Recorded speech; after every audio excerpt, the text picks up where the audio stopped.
What if you don't need to fix yourself? There's an idea about healing that I've been questioning for quite a long time. It's the idea that there's something wrong with us and needs to be fixed. And when we use that language all the time, I need to work on myself. I need to heal myself. I need to become a better version of myself. And there's nothing wrong with inherently wanting to grow. There are things in our lives that need attention. There are wounds that need healing, patterns that need changing, things we experience that can continue to affect us long after the experience is over. But underneath a lot of our personal development and healing work, there can be this quiet assumption, there's a person I am right now that isn't good enough.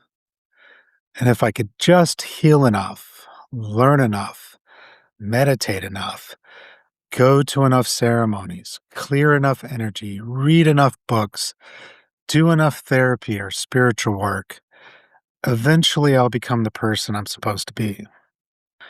But what if healing isn't actually about becoming someone else? What if it's about remembering who you were before you learned that you had to be someone else? That distinction has become really important in the work I do because over the course of a lifetime, we accumulate things. We have experiences, we get hurt, we learn what gets us love and what gives us rejection. We learn what parts of ourselves are acceptable and what parts should be hidden. We take on expectations from our families, from relationships, from religion, from culture, from our careers, from traumatic experiences. And sometimes these things happen so early in life that we don't even consciously remember them, and we adapt. Human beings are very, very good at adapting. And sometimes that adaptation looks like becoming very independent. Sometimes it looks like becoming the person who takes care of everybody else. Maybe you become the achiever, the peacekeeper, the tough one, the responsible one, the person who never needs anything. Maybe you learn not to trust people. Maybe you learn to make yourself small. Maybe you learn that your value comes from what you accomplish, or that keeping everyone else happy is safer than telling the truth about what you actually want. And eventually those adaptations, they start to feel like an identity. They become an identity. And we stop saying there's something I need to learn to do, and we start saying, this is just who I am. But those are two very different things. And I think that's where some really interesting healing work begins. Not with the question, how do I fix myself, but with the question, what have I mistaken for myself? Because under everything we've accomplished, there's still something more. There's still you. And I'm not talking about some perfect spiritual version of you who never gets angry, never gets scared, never gets triggered, walks around in this permanent state of enlightenment. That's just another trap. I'm talking about the part of you that can actually recognize this doesn't feel true anymore. This relationship doesn't fit me anymore. This belief isn't mine. I don't want to live this way anymore. I've been carrying this for a very long time and I'm ready to put it down. And sometimes that recognition is subtle. Sometimes it happens in the middle of a major life transition. A relationship could end, a career stops making sense, your kids grow up, you leave the military, someone close to you dies, you have a spiritual experience you can't easily explain, or maybe nothing dramatic happens at all. You just wake up one day and realize, I don't know if the life I built actually feels like my life. And that can be incredibly uncomfortable. But I don't think it means that something has gone wrong. Sometimes it's just something is waking you up. And the work I do, I think about the transformation in four movements: awake, release, reclaim, and live. And these aren't rigid steps where you complete one and graduate to the next. Life tends to move us through them again and again, but they're a useful way of understanding what healing can look like when we stop thinking about ourselves as being broken. So take the first step, awaken. Awakening doesn't mean some massive spiritual experience. Sometimes awakening is simply just becoming aware that something you've accepted as normal isn't working anymore.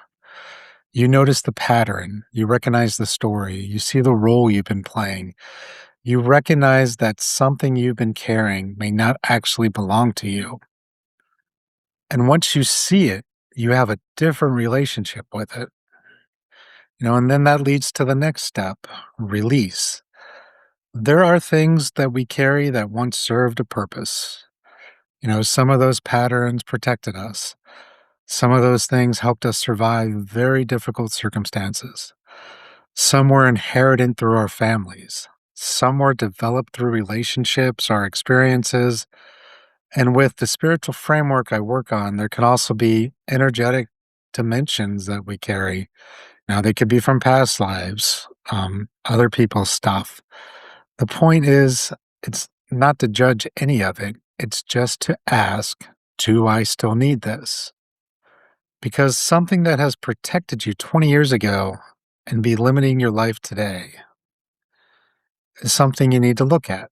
Releasing isn't pretending something never happened. It isn't bypassing grief. It's not forcing you to forgive anybody. It isn't declaring yourself healed because you've had one powerful experience.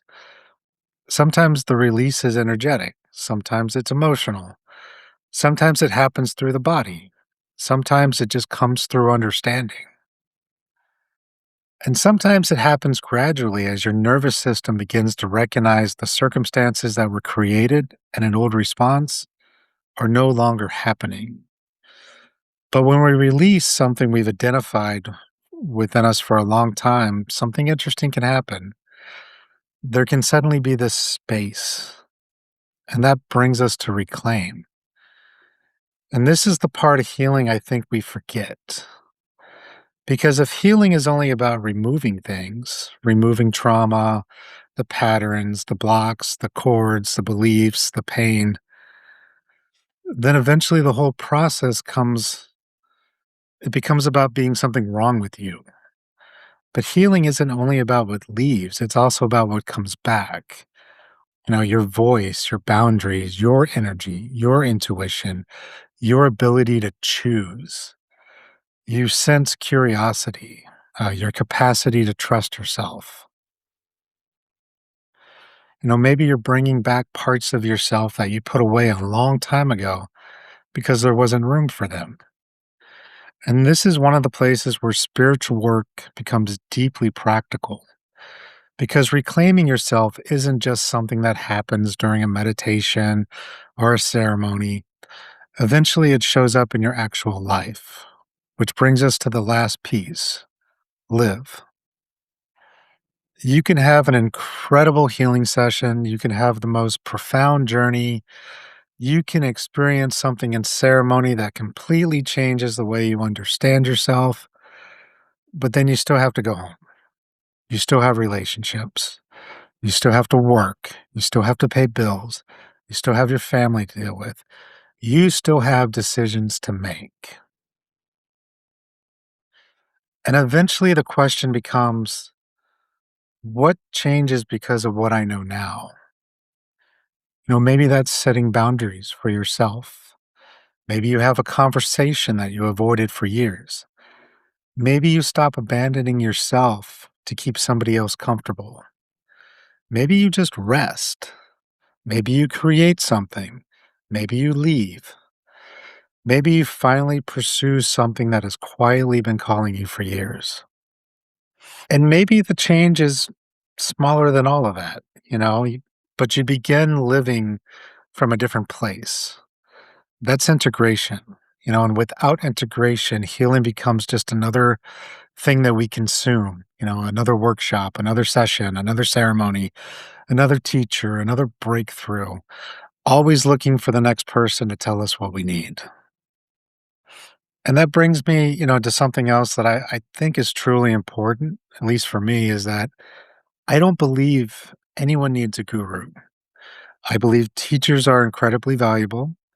Practitioners can help, mentors can help.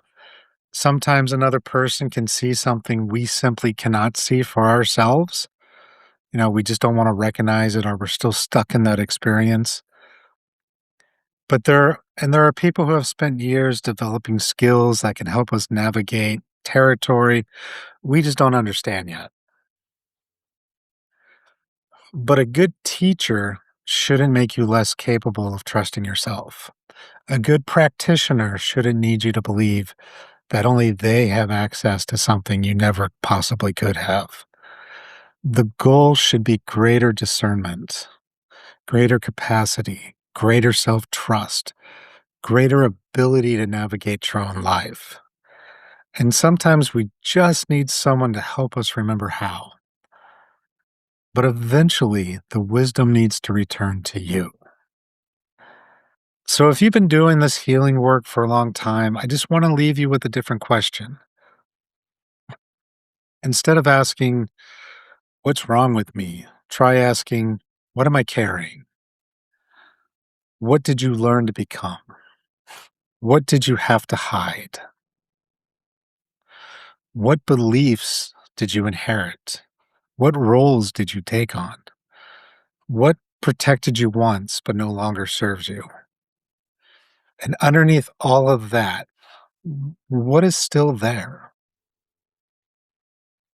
And you don't have to answer those questions immediately. Just notice what happens when you ask them. Because maybe the work isn't becoming the perfect healed version of yourself. Maybe there never was a perfect version you were supposed to become. Maybe healing is something quieter, something more honest, a process of awakening of what's there, releasing what no longer needs to be there, reclaiming what you lost contact with, and learning how to live from that place. And here, that's really what Aldrin Sanctuary is all about. Healing is not becoming someone new, it's about remembering who you've always been.